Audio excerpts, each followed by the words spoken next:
तभी अनय के फ़ोन पर एक मैसेज आता है, जिसे पढ़कर वो रेवा को रोकते हुए कहता है, रेवा, मैंने तुम्हें कहा बाहर जाने के लिए। मैंने कहा था ना तुम्हें कि मुझे बताए बिना तुम कहीं नहीं जाओगी। रेवा ने पीछे मुड़कर कहा, हाँ, लेकिन कंपनी नहीं जाना क्या?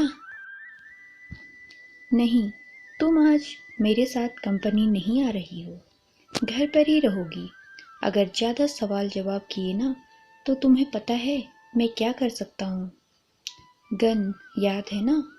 घर से बाहर मत निकलना, अनय ने गुस्से से कहा। अनय ने अपने बॉडीगार्ड्स को इंस्ट्रक्ट करते हुए कहा, इस पर ध्यान रखना, ये इस विला से बाहर नहीं जानी चाहिए। अजीब आदमी है, अभी कुछ देर पहले इतने स्वीट बन रहे थे और अब अचानक से इतना गुस्सा। बहुत मुश्किल है इन्हें समझना। रेवा बड़बड़ाई और अपने कमरे में चली गई। रात को अनय जब कंपनी से वापस आया तब उसने देखा कि रेवा उसके कमरे में नहीं है। उसने जोर से बॉडीगार्ड को चिल्लाते हुए पूछा, रेवा, रेवा कहाँ है? सर वो मैडम अभी अभी यहीं थी, उस बॉडीगार्ड ने डरते हुए जवाब दिया। अगर यहीं थी तो कहाँ चली गई? मैंने कहा था ना कि वो इस विला के बाहर नहीं जानी चाहिए। इस बात के पैसे देता हूँ मैं तुम्हें। अनय जोर से गुस्से से चिल्लाकर बात कर रहा था। तभी रेवा ने अनय के मुंह पर हाथ रखते हुए कहा, श्श, कितनी बेसुरी आवाज में चिल्ला रहे हैं आप अनय? यहीं हूँ मैं, कहीं नहीं गई हूँ। तुम कहाँ गई थी? तुम एक जगह रुक नहीं सकती क्या? हमेशा भटकती रहती हो पूरे विला में। अनय ने रेवा की बाजू को कसकर पकड़ते हुए कहा, आह, अनय, दर्द हो रहा है मुझे। वॉशरूम गई थी, अब वहां जाने के लिए भी मुझे आपकी परमिशन लेनी होगी क्या? छोड़िए अब मुझे, रेवा ने कहा और अपने रूम में जाकर जोर से कमरे का दरवाजा अनय के मुंह पर बंद कर दिया। पागल आदमी, रेवा ने जोर से गुस्से से कहा। अनय ने जब ये सुना तब उसने दरवाजे पर हाथ मारते हुए कहा, तुम मुझे पागल कह रही हो? मैं तुम्हें प्रोटेक्ट करने की कोशिश कर रहा हूँ और तुम मुझे पागल कह जा रही हो। रेवा ने अंदर से जवाब देते हुए कहा, कोई ज़रूरत नहीं है मुझे प्रोटेक्ट करने की, मैं खुद को प्रोटेक्ट कर सकती हूँ। आपका प्रोटेक्शन नहीं चाहिए मुझे, समझे आप? अब जाइए यहाँ से, अकड़ू कहीं की। रेवा ने यह सब एक ही सांस में बोल दिया और बेड पर जाकर लेट गई। ओह गॉड, ये लड़की कितनी इरिटेटिंग है। क्यों लेकर आया मैं इसे अपने साथ? अब तो इसे अकेले छोड़ भी नहीं सकता, इसकी जान खतरे में नहीं डाल सकता। आधी रात को रेवा की आंख खुली। उसने देखा कि जग का पानी खत्म हो चुका है। अरे यार, अब किचन में जाकर पानी लाना पड़ेगा, रेवा ने कहा और किचन में जाने लगी। पूरे विला में बस रेवा में पायल की आवाज़ गूंज रही थी। रेवा किचन में गई और पानी भरने लगी। जैसे ही वो पीछे मुड़ी, उसके मुंह से चीख निकल गई। आ! रेवा जोर से चिल्लाई। तभी उस शख्स ने रेवा के गर्दन पर चाकू रखते हुए कहा, आवाज़ मत करो, जरा सी भी आवाज़ की ना तो गला काट कर रख दूंगा तुम्हारा।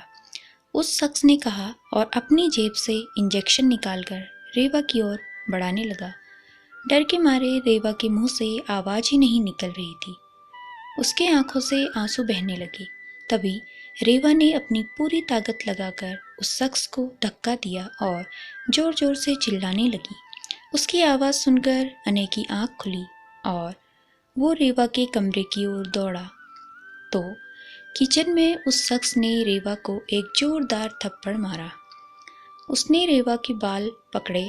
वो रेवा को इंजेक्शन देने ही वाला था, तभी पीछे से अनय की आवाज़ आती है, रेवा, कहाँ हो तुम?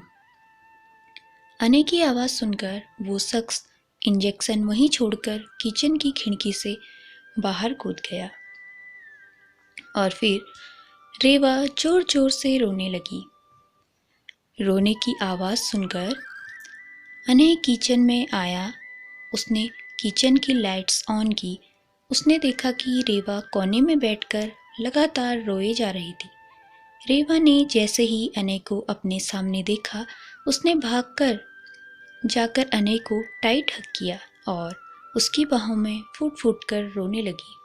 अनय ने भी रेवा को अपनी बाहों में कैद कर लिया और उसके बालों में हाथ फेरकर पूछने लगा, शांत हो जाओ रेवा और बताओ मुझे क्या हुआ, और ये विंडो ओपन कैसे? किसने तुम पर हमला किया? रेवा ने अपना सिर हाँ में हिलाया और फिर से अनय के सीने में अपना सिर झुकाकर रोने लगी। अनय की आंखों में गुस्सा साफ साफ दिख रहा था। उसने रेवा को अपने से अलग किया। रेवा ने अनय का हाथ पकड़ते हुए कहा, आप मुझे छोड़कर मत जाइए, वो मुझे मार देगा अनय, वो मुझे मारना चाहता है, आप मुझसे दूर मत जाना प्लीज। अनय ने रेवा के आंसू पोंछते हुए कहा, कुछ नहीं होगा, मैं हूं ना, शांत हो जाओ, सो जाओ तुम, ओके, मेरे रूम में सो जाना। नहीं नहीं, मुझे अकेले नहीं जाना, आप भी चलिए मेरे साथ। रेवा ने रोते रोते ही कहा, ओके फाइन, नहीं छोड़ रहा मैं तुम्हें अकेला, चलो। अनय ने किचन की विंडो बंद की और रेवा को अपने रूम में ले गया। अनय ने रेवा को बेड पर लिटाया और उसे कंबल ओढ़ा दिया। अनय, आप भी यहीं रुकिए ना, मुझे छोड़कर मत जाना, रेवा ने अनय का हाथ पकड़ते हुए कहा। अनय रेवा की बगल में बैठ गया और उसके बालों में हाथ फेरते हुए कहा, सो जाओ, यहीं हूँ मैं, डरने की ज़रूरत नहीं है, अब वो नहीं आएगा, इसलिए कहा था कि मुझे बिना बताए कहीं मत जाना। दोस्तों, अगला पार्ट देखने के लिए हमारे चैनल से जुड़े रहिए और कमेंट करके बताइए कि ये कहानी का पार्ट कैसा लगा आपको। धन्यवाद।